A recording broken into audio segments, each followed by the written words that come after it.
tripped out by sometimes we spit up. Yeah, I know that because my kids are cooking now with almond flour and all these other things. Okay, but you're ruining a cookie for me. I don't. I prefer that. I like healthy. But they tell me it's healthy, but it's not healthy because it's still a cookie. A cookie is a cookie. I don't care what you tell me. A cookie is a cookie. It tastes like cardboard. I'm wrong, but I feel it. Okay, that's fine. I'm joking. All right, so we're gonna. Actually, no. I'm saying A cookie's a we're cookie. not going to the health right now. What page? All right, so we're gonna go Balak Yudav. So listen, there's a midrash Yakut Shimoni. That's now what happened to this week's parasha. We all know about Balak and Bilam. Now, what's amazing about Balak and Bilam is nobody knew what was going on. No one knew what was going on when Balak and Bilam did what they did. Bnei Yisrael were going about their day like normal. Moshe Rabbeinu did not know. The Hatam Sofer says that everything we have in our Torah is a Misorah. Okay, Olam Haba was from Adam Rishon, passed down to Shet, passed down to Noah, passed down to Shem, passed down to Abraham, and so on and so on. Everything we have is a Misorah, with the exception of Balak. With the exception of Balak. No one, we only know it because they wrote it. It was written. Moshe Rabbeinu writes it, and we're like, what? When did this happen? when did that happen? It was never anything. There was no interaction with him other than outside of the... Nobody knew nothing. It wasn't a thing. Nobody knew. So we have that, right? But then what happens? That fails. And what do? They end up, so Bilam gives a word of advice to Balak, the king of Moab, and he tells them, get Bnei Yisrael to do znut. To immorality. If you get to do immorality, Hashem hates immorality. That'll get him, and if you want to hit him, that's how to do it. So it's fine. And Avodah Zarah. So he says, what does he do? He gets all the daughters of Moab, right?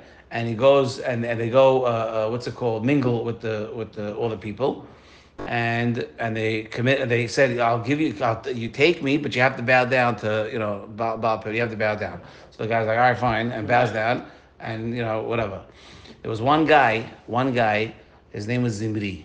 Zimri was from the Shevet of Shimon. And there was a woman, her name was Kozbi Batsur. Kozbi was from Moab, and she wanted to go after Moshe Rabbeinu himself. But she couldn't get to him. So what did she do? She said, I'm going to go for one of the Nisiim. So who did she go to? She went to Zimri. And Gemara goes into detail, okay, of the whole situation in Sanhedrin. It's crazy stuff. Pretty vexed, no? It's crazy. It's crazy. Why would they go into detail about that? I'm just curious. Everything is Torah. To show you the severity of what he did and how many times he did it. And it's crazy. It's crazy. But they come to Moshe Rabbeinu, and they say that Zimri. Now, what was the problem with Zimri? He did it beferhersia. He did it in public. He did it meaning he brought her into his house while everybody was around. That's the worst type of item. That's the worst type of item. I thought it was in like the open thing. No, you crazy? Street type. No. He walked with her in the street, and they went inside together, and then there was two guards blocking the tent. So the guy had no shame. No. So total whatever. So now they come to Moshe Rabbeinu and they tell him what to do. Tell them what's the halakha? What do we do? And the pasuk says vehema bochim, and they start crying. The Hema and Moshe and Aaron are crying. They don't know what to do. The Mishnah, the Midrash explains why did this halakha disappear from Moshe?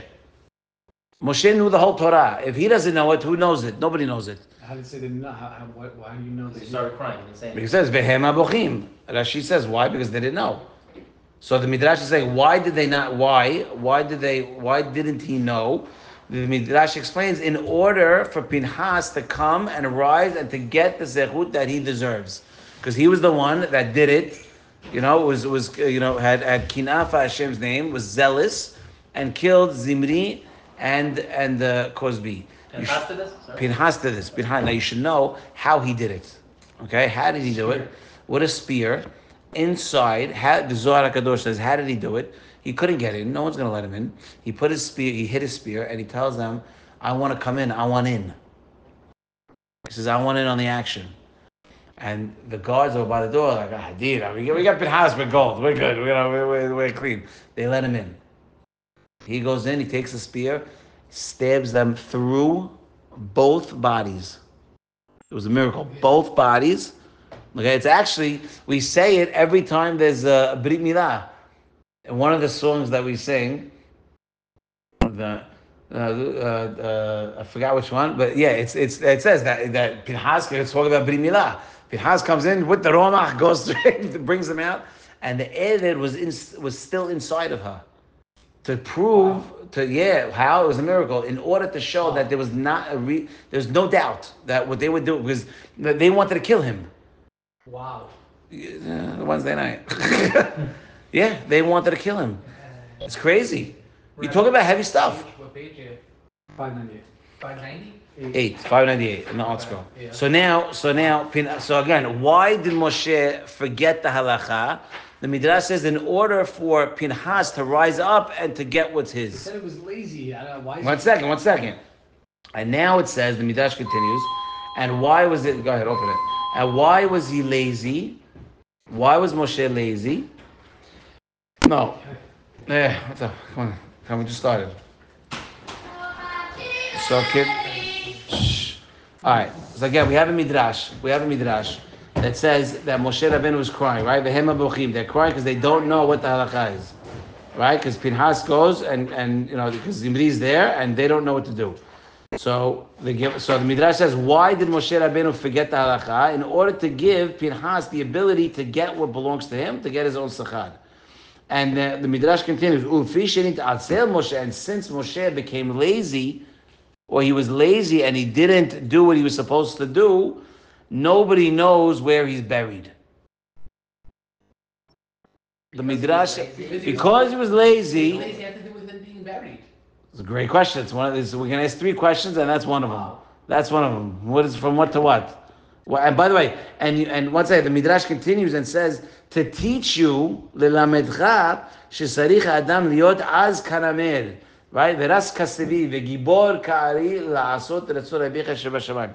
So if you look in your sidurim, now if you play a song, you're not going to play it from minute 3.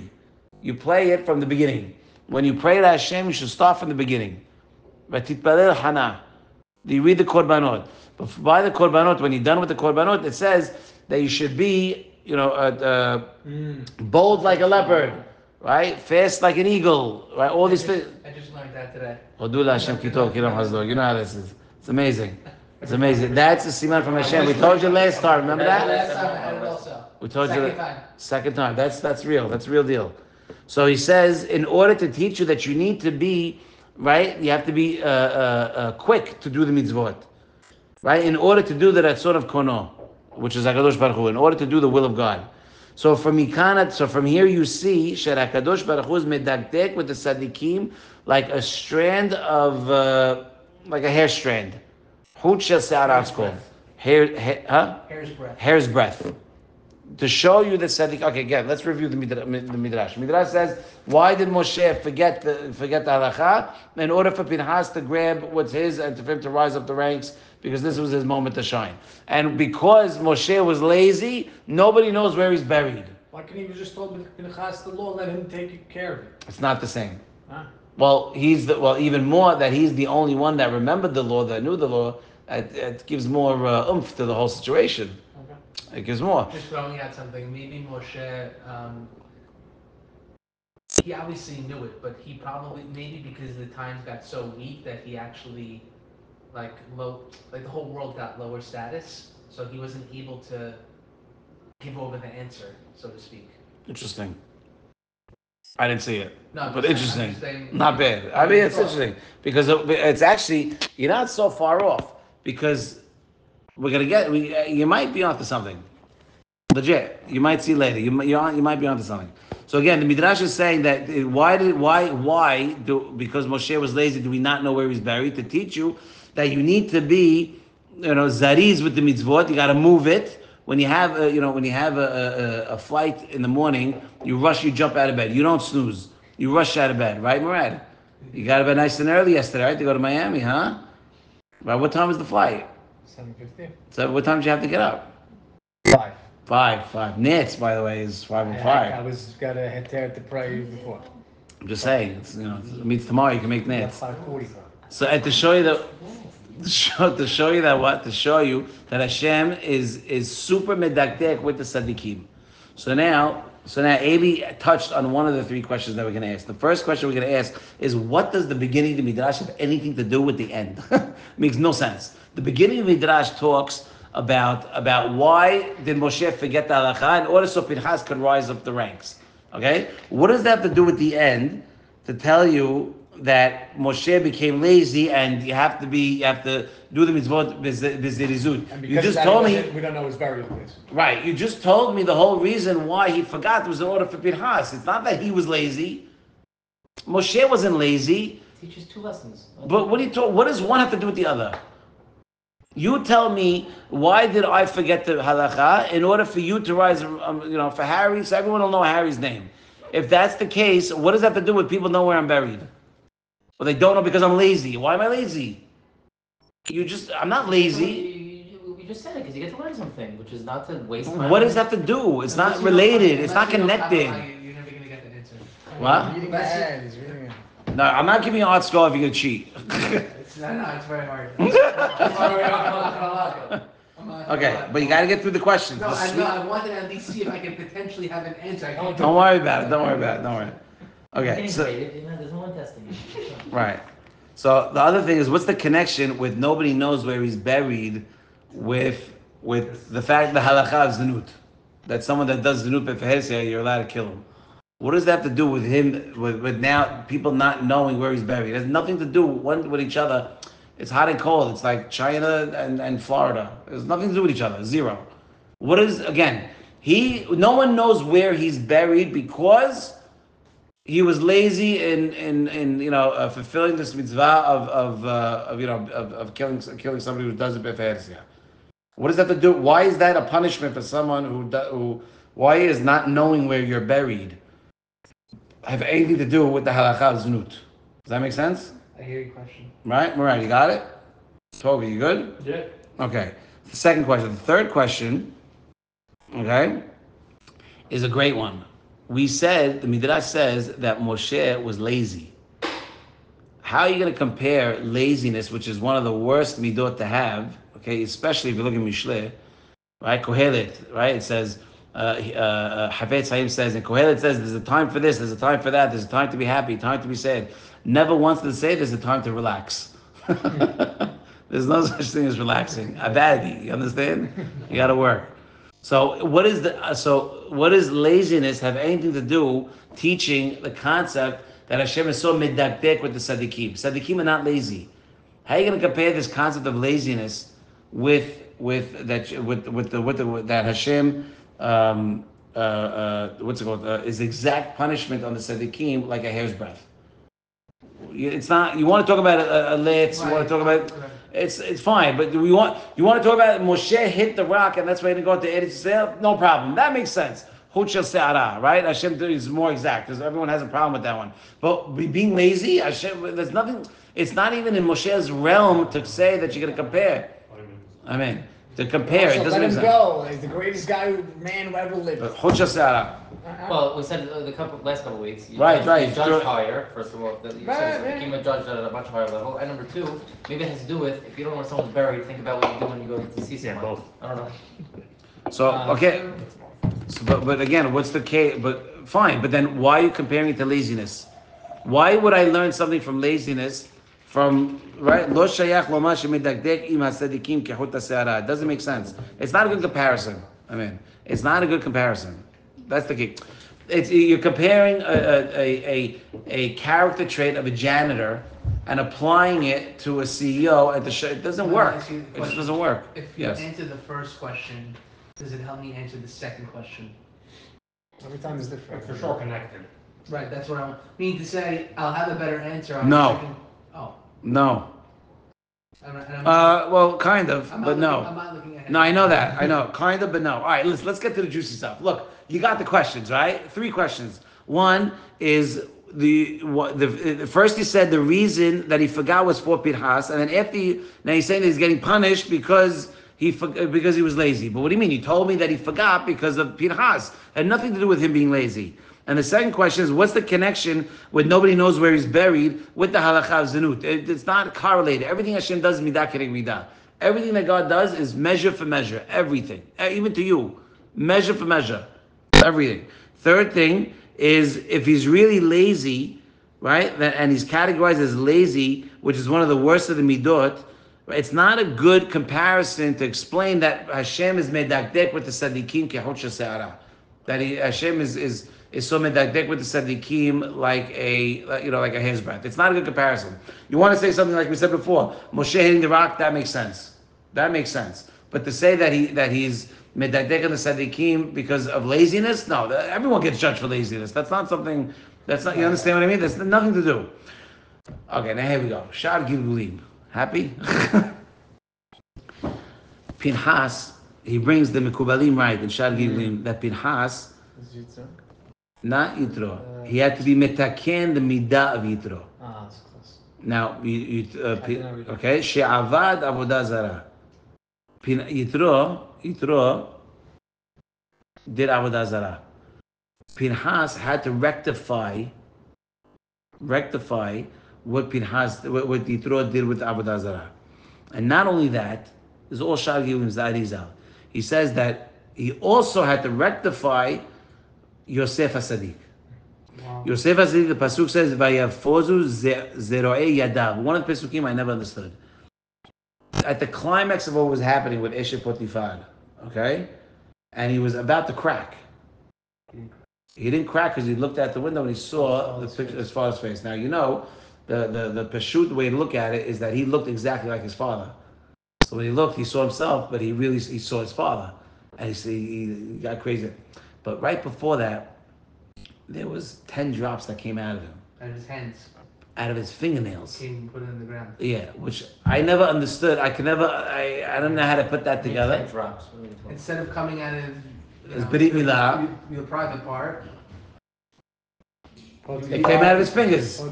We don't understand what that means. We don't get it. She She enticed him over and over and over again. Wow, I never heard that. Yeah, it's crazy stuff. So he had to, that's one of the reasons, by the way, why we have Eser Harugei Malchut. Okay, you have Eser Harugei Malchut, they say because of that, there's some say because of the 10 Ahim that sold Yosef, different reasons. But the 10 Gedolei Ador of the Tanaim that were murdered and tortured, okay? Wow. Crazy, was because of this. Okay? Why Yosef only had 2 kids and not 12? Why? Because he was supposed to have Shevatim. He was worthy of having Shevatim. Right, so 2 Yeah. instead of the 10. He lost the 10. Why did he lose the 10? Because he dropped the 10. So, Yeah, well, it's true. It's because Yaakov Avinu, he got married. How old was Yaakov when he got married? 80. That was the first time he let anything out. Wow. First time. Reuven, First time. Reuven, 80 years. So they keep the best. Come on, so it's amazing. It's amazing. What's a gadol? It's willpower. Ezu gibor hakovesh et Yisro. The guy that's able to overcome his will. That's what it's all about. That's what it's about. All right. So now Shar Gilgulim says that Pinchas had to come and be metaken what Yitro did, that it was Oved Avodah Zarah, and also had to be metaken, be what Yosef did, right, with the 10 drops, right? Shehareh hu haya mibenot Putiel, because who was Pinchas? He was married into the Yitro family.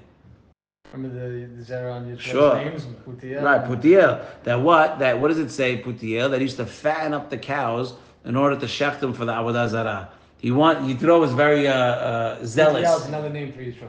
Yeah, Putiel, right, is another name. Why they call him Puti? Because they would fatten up the cows, let them eat a lot to get big. In order when they shecht it to the Avodah Zarah, it's like a mechshi korban. You know, it's like a big korban, right? So it says why was Pinchas right? So yeah, Baba Batra says Puti Tresh Mashmas. 2 reasons. Mizera Yosef shepitpet beyitzro. First reason is that because he comes from Yosef, who overcame his Yetzir. Pinchas comes from Yosef, who overcame his Yetzir. And he comes from the Zera of Yitro, because, okay, Shet Pitem Agalim La'avodah Zarah, the fattened up cows in order to give them to Avodah Zarah. So Pinhas was meant to be metaken these two aspects of Yitro doing Avodah Zarah and Yosef, okay, with the 10 drops. He married one of the, no, he's the son, saying that he either married married one of the daughters. Oh, okay. I think he married one of the daughters. I get it. He married one of the daughters. I think, I don't remember. I was going to ask you before, why is Pinchas the one that, you're saying the answer is now, but those are the reasons why Pinchas was the one who deserved to go and kill and get that mitzvah? Shar Gilulim said he's a Gilgul. Shar Gilulim explains what a person's job is. They're here to do a purpose. Pinhas's purpose was to do this, was be mitaken what was twisted. The part of Yitro, what he twisted, and the part of Yosef that he twisted, right? He had to be mitaken. There's one more set of people that he had to be mitaken. Nadav and Avihu. Shal Gilulim, Meforash. Okay, why? You just said that was his purpose. If that was his purpose, did he die thereafter? No, he never died. Hashem gave, Pinhas never died. Pinhas, no, Eliyahu Navi. Eliyahu Navi, you know this. I know. Close, but. No, didn't we say Pinchas? Why would Pinchas turn into Eliyahu Navi? All right, so you have to sit down for this one because this is very important to know. Pinhas, Oh, he turned into Eliyahu Navi? he turned into Eliyahu He Navi. never died. He never died because Hashem gave him Berit Shel Shalom. He had the Berit with Hashem of peace. And when there's peace, the Satan can't touch you. When the Satan can't touch you, you can't die. Wow. Yeah. So wait, time out. Does that, First of all, I told you Yitro, Yosef, and Nadav and Avihu, and now you're asking a whole bunch of questions. Don't you want to know where does Nadav and Avihu come from? not yet, because let me process this one step at a time. Okay, go ahead. Go ahead. So then, does that mean that Yitro, as well as the other guys here, they're Gilguls of? Everyone's a Gilgul, by the way. But does that mean that they technically live on, type of thing? What do you mean live on? Like, Because Pinchas lives on forever, does Yitro, if they're Gilgulim of Yitro, and he's a Gilgul of Yosef. Gilgulim doesn't mean that. Do they live on through him, or once they mitaken, they go away? Okay, so no. Yeah, it's a loaded question. But look, I'll tell you like this. I'll tell you something more basic. The Arizal says you have 5 parts of Neshama. Okay, you have your Neshama, Nefesh, Ruach, Yehidah. Not in that order, by the way. It's a different order. Haya, Yehidah. Right, very good. Naran Hai. All right, it's called Naran Hai. And if you come the first shot, you come into this world, you're able to be mitaken all 5 parts of you in one lifetime. If you're not successful, which I don't think I am, you come back at least another 5 times to be mitaken, each one separately. You had one shot to get the hole in one. You didn't get the hole in one, now you got to play 5 rounds. And each one is its own situation, which is not bad, by the way, if you think about it, because you have 5 lifetimes at least of getting more mitzvot, which is not a bad deal. You know what I mean? Around too. Huh? Go the other way. Well, I'm a glass half full kind of guy. Now, where does Nadav and Avihu come from?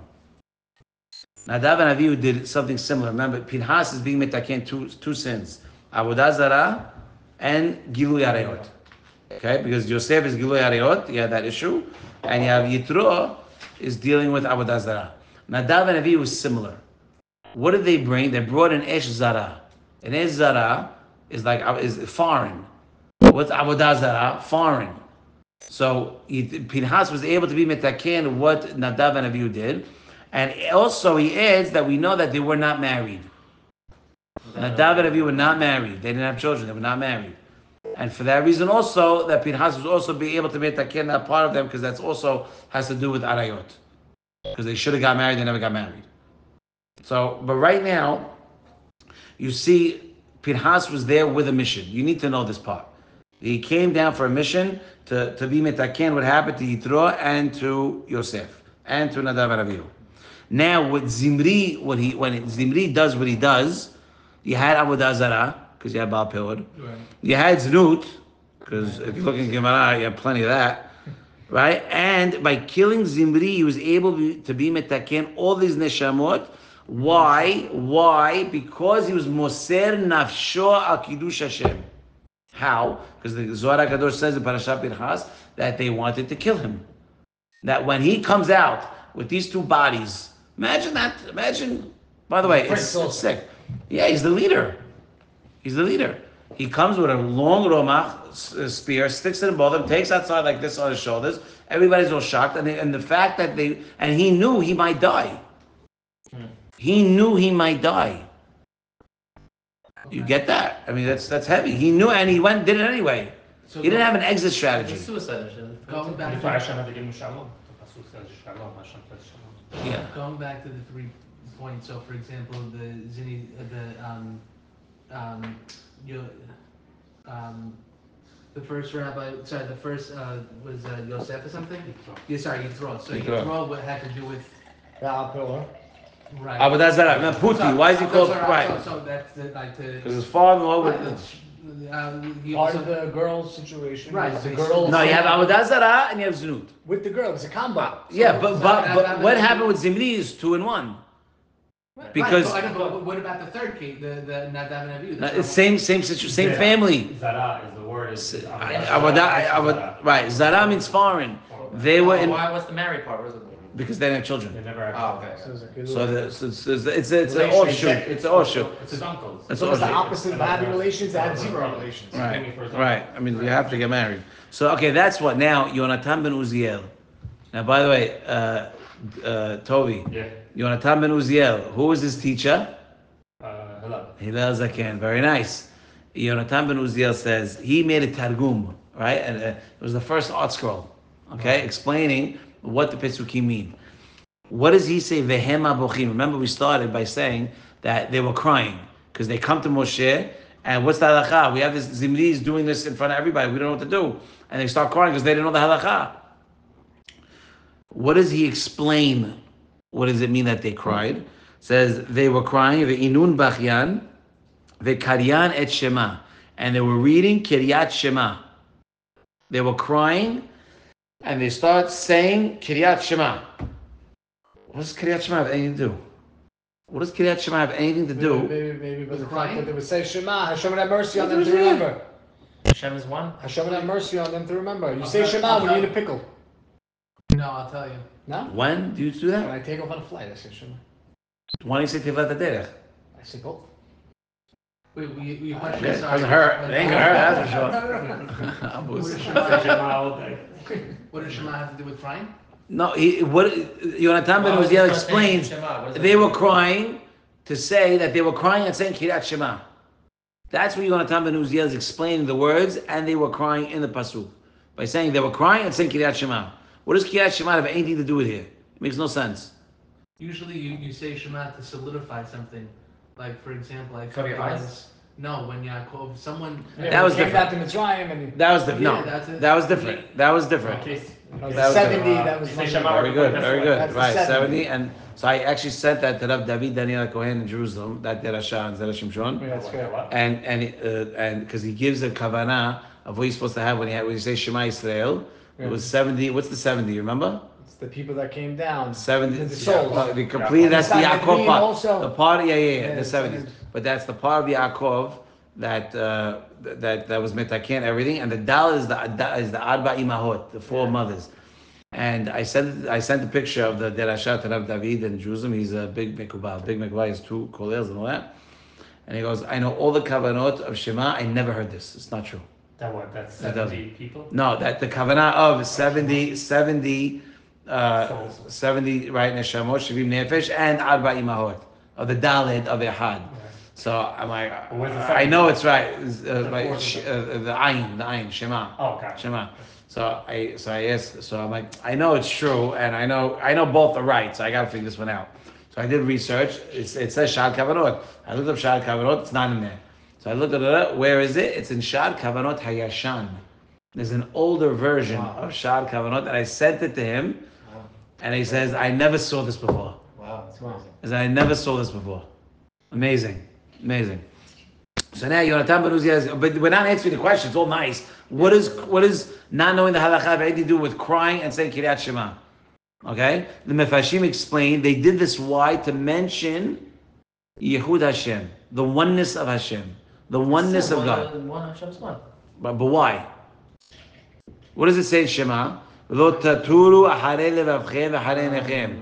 Don't let your eyes wander. Don't let your heart wander after your eyes. That's why you have to be very careful with your eyes. You can't look at things that are NG, that are no good.